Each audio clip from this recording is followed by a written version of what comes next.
ulitin natin. Tayo ay magluluto ng beef mechado. Siyempre, kailangan natin to. Ito, minarinate ko ito ng 24 hours ng lemon tsaka toyo for soy sauce. Tapos, gagamit tayo ng tomato puree. Siyempre, di mawala ang ginisa mix. Kamatis, isang malaking kamatis at saka isang malaking sibuyas na puti, bawang, red bell pepper, yellow bell pepper, at syempre yung ating patatas. Okay, so simulan na natin ang ating pagluluto ng beef mechado. Okay, so magluluto na tayo. Una natin gagawin ito, lagay tayo ng syempre mantika at igisa.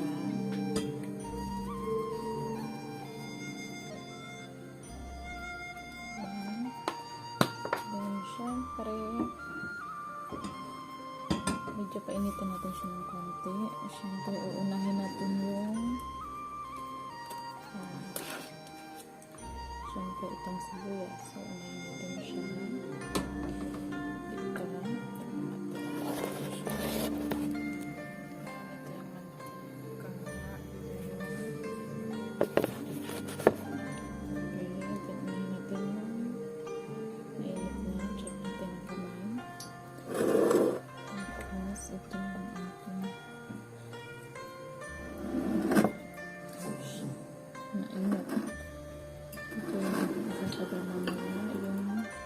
Beef cubes na ating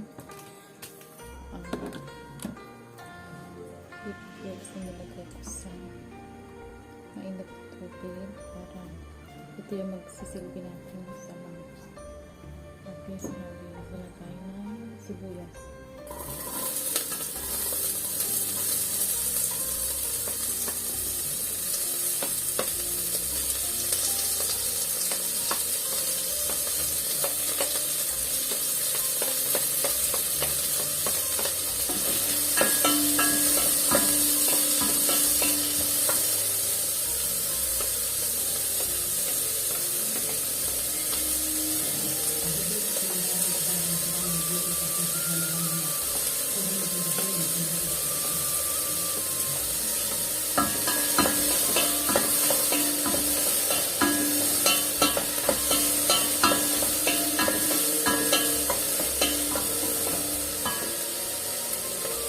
Sunod natin is bawang.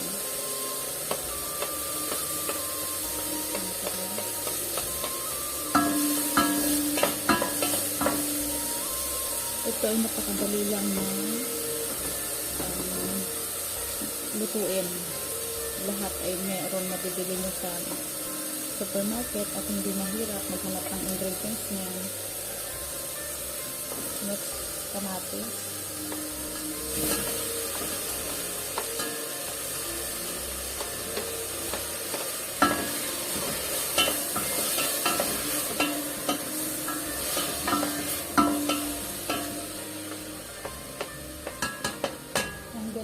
Ilalagay na natin din yung bell pepper para malasahan yung anghang. Sunod na rin natin siya.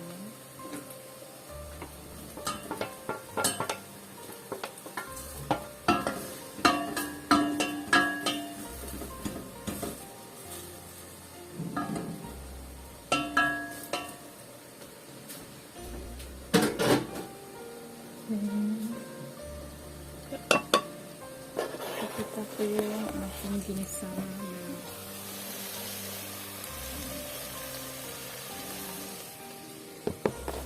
tapos sunod na natin yung ating baka. Ito yung baka. Sunod na natin dito.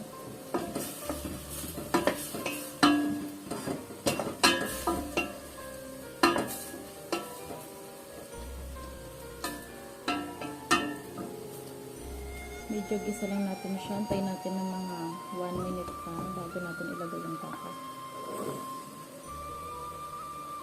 Ito yung aking bali isasabaw mamaya. Beef cubes na tinunok sa mainit na tubig. Pura tayo.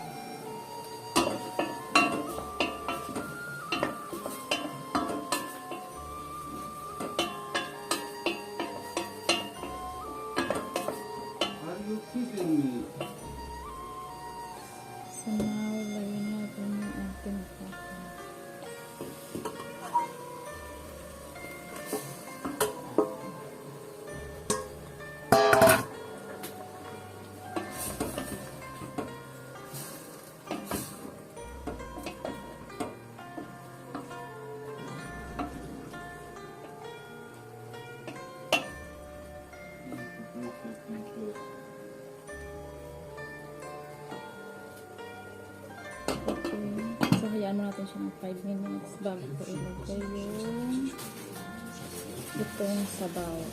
5 minutes. Okay na, may mga dagdag tayo na ingredients para lalong mas sumarap ang ating niluto. Syempre ito, yung ating laurel, ilagay na natin. Dito, lagay na natin yung ating laurel. Sunod, syempre, yung chili. Sa mahilig sa chili. Magana ang pagkain mo. Kasi ako mahilig ako sa maanghang. So, maglalagay ako ng konting chili. Konting chili. Sunod, lagay tayo ng itong ating konting paminta. Siyempre, sunod natin yung ito yung ating beef stock or beef cubes na nilagyan ko lang siya sa mainit na tubig. Ito yung magiging magsisilbi nating sabaw. Siyempre, meron din tayo asin, maglalagay tayo ng konting asin. Tapos mamaya, tapos ito yung ating sabaw. Papakuluan lang natin siya ng 1 oras. Okay. Para lumambot yung ating baka. Tapos, after 1 hour, saka tayo maglalagay ng ating tomato puree. Okay. Then, next natin yung patatas. Okay. So, 1 hour natin siyang pakukulo.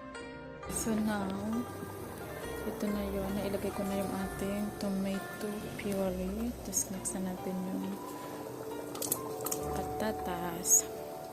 And then ito, nagpakulo na ako ng tubig para sa kanin. Ayan lang natin. Ito na siya. Looks up. And then, ito naman ay pagpakulo na ako ng